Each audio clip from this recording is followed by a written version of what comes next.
महंगाई जो चरम पर है, देश में बढ़ती हुई महंगाई जो है चरम पर है, सब लोग से छुपा हुआ नहीं है। यूपीए गठबंधन की सरकार थी तो डीजल की कीमत 50 से 54 रुपया हुआ करता था। आज भाजपा गवर्नमेंट की सरकार में डीजल का कीमत 94 रुपये है। उस समय यूपीए गठबंधन की सरकार में पेट्रोल की कीमत 67 रुपये प्रत्येक लीटर था। आज भाजपा गठबंधन की सरकार में पेट्रोल की कीमत 106 से 108 रुपये हो गया है।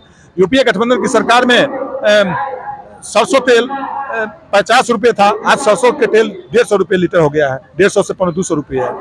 यूपीए गठबंधन की सरकार में मोटरसाइकिल, जिस मोटरसाइकिल की कीमत 50 रुपये मिलती थी, उस मोटरसाइकिल की कीमत 1 लाख से 1.5 लाख हो चुका है। गैस सिलेंडर की कीमत उस समय 300 रुपये था, आज भाजपा के गठबंधन की सरकार में 1200 रुपये है। स्वागत है, मैं उमेश आलम। बिहार के सभी जिलों में आरजेडी के द्वारा प्रदर्शन किया जा रहा है। आपको तस्वीर इस वक्त दिखा रहे हैं। जिला कलेक्ट्रेट सीतामढ़ी से हमारे साथ स्थानीय विधायक मुकेश कुमार यादव हैं। पूरे कार्यकर्ता समेत यहाँ पर प्रदर्शन के लिए बैठे हैं और उनका कहना है कि महंगाई, बेरोजगारी और शिक्षा नीति को लेकर जो है लगातार विरोध कर रहे हैं। केंद्र सरकार जो है 2 करोड़ रोजगार देने का वादा कर रही थी हर साल, लेकिन लोग भूखे मर रहे हैं। सिलेंडर का रेट जो है वो 1200 हो गया, 400 से। इसी बात को लेकर लगातार प्रदर्शन कर रहे हैं। क्या मांगे हैं, क्या प्रदर्शन करने से सरकार पर कोई असर पड़ेगा, हम बात करने की कोशिश करेंगे। क्या कहते हैं सर, बताइए। हम लोग के नेता आदरणीय तेजस्वी प्रसाद यादव जी के दिशा निर्देश पर और अपने युवा के प्रदेश अध्यक्ष आदरणीय राजेश यादव जी के द्वारा पूरे बिहार के सभी जिला मुख्यालय पर 1 दिवसीय धरना का आयोजन रखा गया। उस धरना के आयोजन का मुख्य उद्देश्य है बढ़ती हुई महंगाई, नई शिक्षा नीति और जातिगत जनगणना कराने के लिए। नई शिक्षा नीति जो केंद्र सरकार के द्वारा लाई गई, उस नई शिक्षा नीति में जो सबसे निचले पायदान पर जो लोग हैं, समाज में जिनकी आर्थिक स्थिति कमजोर है, वो अपने नई शिक्षा नीति से उनके बाल बच्चा को पढ़ाई लिखाई में कठिनाई होगी। क्योंकि उस नीति में कॉलेज में 1000 से कम, किसी कॉलेज में अगर नामांकित छात्रों की संख्या है उससे कम अगर होगा तो उस कॉलेज को बंद करके दूसरे कॉलेज में स्थानांतरित किया जाएगा। इसलिए जो कमजोर वर्ग के लोग हैं, अगर सीतामढ़ी या आस पड़ोस में कॉलेज रहता है तो घर से मजदूरी करके भी सामान्य वर्ग के लोग के लड़का पढ़ लेता है, लेकिन दूरी अगर पटना दिल्ली जाकर पढ़ना होगा तो नहीं पढ़ पाएगा। इसलिए नई शिक्षा नीति में जो किया गया है, इसे भारतीय जनता पार्टी जो समाज के दबे कुचले और निम्न वर्ग के लोग हैं उनके खिलाफ में है। उनके चाहती है कि उनका लड़का नहीं पढ़ पाए। इसके बाद जातिगत जनगणना, लेकिन वही निचले दबे कुचले लोग वही तो मोदी का नारा लगा रहे हैं। यही तो प्रॉब्लम है ना, आप समझा नहीं पा रहे हैं या वो अपनी पॉलिसी को ठीक समझा रहे हैं। अभी राष्ट्रीय जनता दल की बैठक इसीलिए हुई है और धरना का आयोजन इसलिए किया गया है, जो हम लोग सभी राष्ट्रीय जनता दल के सिपाही का काम है। अपने नेता आदरणीय लालू प्रसाद यादव जी, अपने नेता आदरणीय तेजस्वी प्रसाद यादव जी के दिशा निर्देश पर आज बैठक हुई है। और बैठक में जो हम लोग का जो मुद्दा है उसको पर्ची के माध्यम से और आम इसीलिए बैठक किया गया है। इस बैठक से जागरूकता लाई जाएगी, जो जातिगत जनगणना किस लिए कराई जाएगी, नई शिक्षा नीति में क्या खामियां हैं, जातिगत जनगणना से क्या फायदा होगी। महंगाई जो चरम पर है, देश में बढ़ती हुई महंगाई जो है चरम पर है, सब लोग से छुपा हुआ नहीं है। जिस समय यूपीए गठबंधन की सरकार थी, उस समय जब यूपीए गठबंधन की सरकार थी तो डीजल की कीमत 50 से 54 रुपया हुआ करता था। आज भाजपा गवर्नमेंट की सरकार में डीजल का कीमत 94 रुपये है। उस समय यूपीए गठबंधन की सरकार में पेट्रोल की कीमत 67 रुपये प्रत्येक लीटर था। आज भाजपा गठबंधन की सरकार में पेट्रोल की कीमत 106 से 108 रुपये हो गया है। यूपीए गठबंधन की सरकार में सरसों तेल 50 रुपये था, आज सरसों के तेल 150 रुपये लीटर हो गया है, 150 से 200 रुपये है। यूपीए गठबंधन की सरकार में मोटरसाइकिल, जिस मोटरसाइकिल की कीमत 50 रुपये मिलती थी, उस मोटरसाइकिल की कीमत 1 लाख से 1.5 लाख हो चुका है।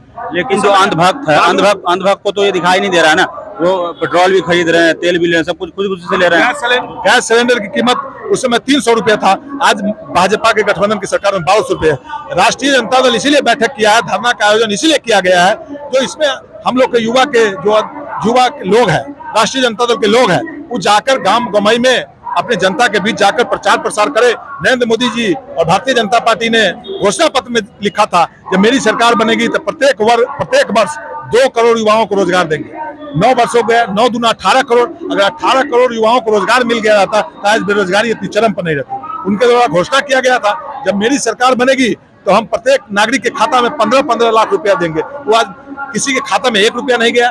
ठीक बात है, हम लोग राष्ट्रीय जनता दल अमित शाह ने कह दिया था कि जुमला है, चुनाव जुमला था। नहीं, चुनावी जुमला है तो आप घोषणा क्यों की? इसलिए राष्ट्रीय जनता दल, भारतीय जनता पार्टी का जो घोषणा पत्र में था, उनके द्वारा जो घोषणा पत्र के अनुसार काम नहीं कर रही है, उस बात को जनता के बीच हम लोग जाएंगे।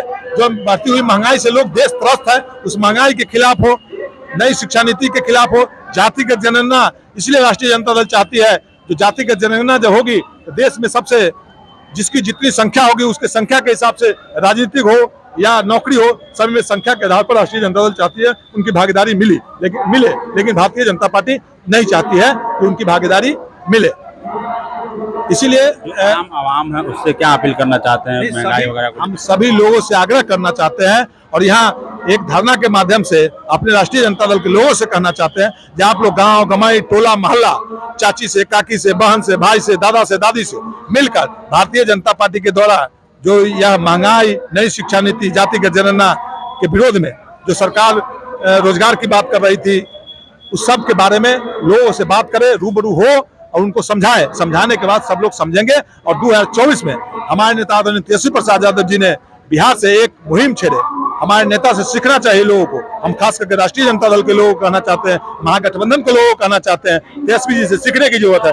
आदरणीय तेजस्वी प्रसाद यादव जी ने, उनका एक ही मकसद है, राज्य से और देश से भारतीय जनता पार्टी को नस्तानुबूत करना, क्योंकि भारतीय जनता पार्टी धर्म के आधार पर बांटना चाहती है, उन्होंने गरीबों को शोषण करती है, इसलिए उनको खत्म करना एक मकसद है। उस मकसद में हमारे नेता मुख्यमंत्री की कुर्सी आदरणीय नीतीश कुमार जी को देकर और महागठबंधन की सरकार बनाई और भारतीय जनता पार्टी के बिहार से हटाने का काम किया है। और बिहार से हटने के बाद हिमाचल से भी भारतीय जनता पार्टी की सरकार गई, हिमाचल के बाद कर्नाटक से भारतीय जनता पार्टी की सरकार गई। हमारे नेता का सोच है 2024 में आदरणीय तेजस्वी प्रसाद यादव जी ने ठाना है 2024 में देश से भारतीय जनता पार्टी को सफाया करेगा। और सभी राष्ट्रीय जनता दल के साथी से मैं कहना चाहता हूं, अपने नेता से सीखना चाहिए। कहीं कुर्बानी भी देनी पड़ी तो कुर्बानी देनी चाहिए और भारतीय जनता पार्टी को हम लोग देश से खदेड़ के 2024 में भेजने का काम करेंगे। अभी जो उड़ीसा में रेल हादसा हुआ है, प्रधानमंत्री और देश के रेल मंत्री भी प्रचार कर रहे थे कि ऐसा चिप लगाएंगे रेल में, एक ऐसा चिप लगाएंगे ट्रेन में कि जैसे ही कोई ट्रेन आएगी वो ऑटोमेटिक ब्रेक लग जाएगा, आगे और पीछे से ब्रेक लग जाएगा। वो चिप काम नहीं किया, 3 ट्रेन एक ही मरतबा टकरा जाती है। जैसे आपके यहाँ नुक्कड़ पे 3 तरफ से टेम्पो मोटरसाइकिल टकरा जाता है, वैसे ट्रेन टकरा गया है। तो क्या कहते हैं? सबसे पहले तो जो हादसा हुई है उस वक्त सभी परिवार के मैं सांत्वना उनके ईश्वर से कामना करता हूँ, उनके परिवार के लोग को ईश्वर सहन शक्ति दे। और उनके लिए भारतीय जनता पार्टी की सरकार जो केंद्र की सरकार जो की है, उनसे मांग करना चाहता हूँ मैं, जो उनके परिजनों को 20-20 लाख रुपया मुआवजा दे। और इसमें दोषी जो पदाधिकारी है जिनके द्वारा इतनी बड़ी रेल हादसा हुई है, उस दोषी पदाधिकारी की जांच कर कार्रवाई होनी चाहिए और रेल मंत्री और प्रधानमंत्री को इस्तीफा देनी चाहिए, क्योंकि इतनी बड़ी घटना हुई है। आप लोग प्रचार कर रहे हैं, देश की जनता से कोई सूद लेने वाले नहीं है, ये बहुत ही दर्दनीय है, दुखनीय है। यह सब आप चिप का प्रचार कर रहे थे कि ट्रेन में चिप लगा दिया जाएगा तो जैसे ही एक्सीडेंट होने वाला होगा ट्रेन रुक जाएगी, पहले ही रुक जाएगी हादसा से पहले। वो चिप कहाँ गया? नहीं तो बाबा उत्तर भारतीय जनता पार्टी यही ठगने के काम करती है, चिपे नहीं है। वो बाबा आए कहें कि हम तो जो कह देंगे से हो जाएगा, तब बाबा ही कह देते जो ट्रेन की दुर्घटना होने वाली है तो हमारे देश के जितना नौजवान जो मरे हैं नहीं मरते। यह सब ढकोसला है। भारतीय जनता पार्टी सिर्फ राजनीति हिंदू मुसलमान धर्म के आधार पर राजनीति करती है। यही बात को राष्ट्रीय जनता दल और महागठबंधन के साथी को जनता के बीच में जाकर बतलाने की जरूरत है। जब तक अंधविश्वास नहीं खत्म होगा तब तक देश से भारतीय जनता पार्टी नहीं हटेगी।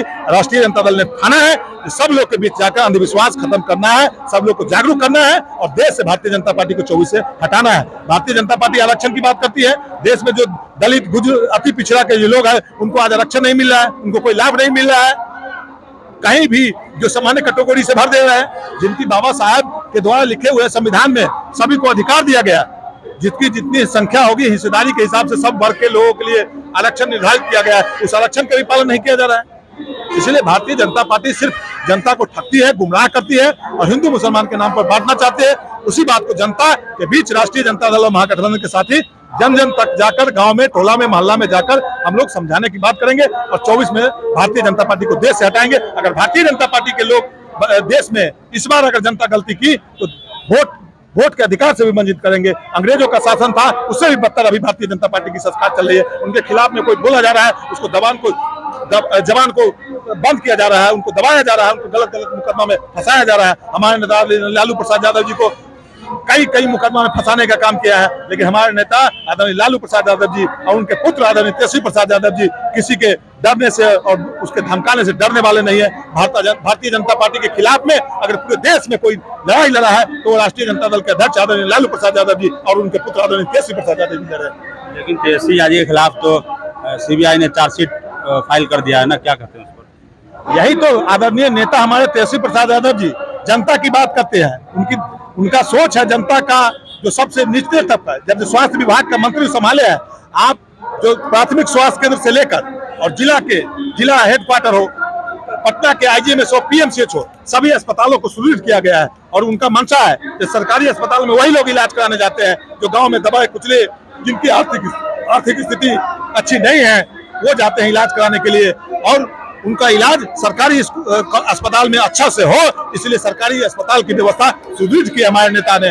और डायलिसिस की व्यवस्था, जो गरीब लोग, बहुत संक्रमित लोग से पटना में इलाज कराते थे, उनकी डायलिसिस कराने के लिए अगर होता था तो पटना जाने आने में बहुत उनको खर्चा होता था। उनकी व्यवस्था भी अब प्रत्येक जिला अस्पताल में आदरणीय तेजस्वी प्रसाद यादव जी ने डायलिसिस की व्यवस्था किया गया है। जो गरीब लोग अब वहां से भी इलाज कराएंगे, लेकिन डायलिसिस की व्यवस्था अपने बगल में जिला मुख्यालय में जाकर करा सकते हैं।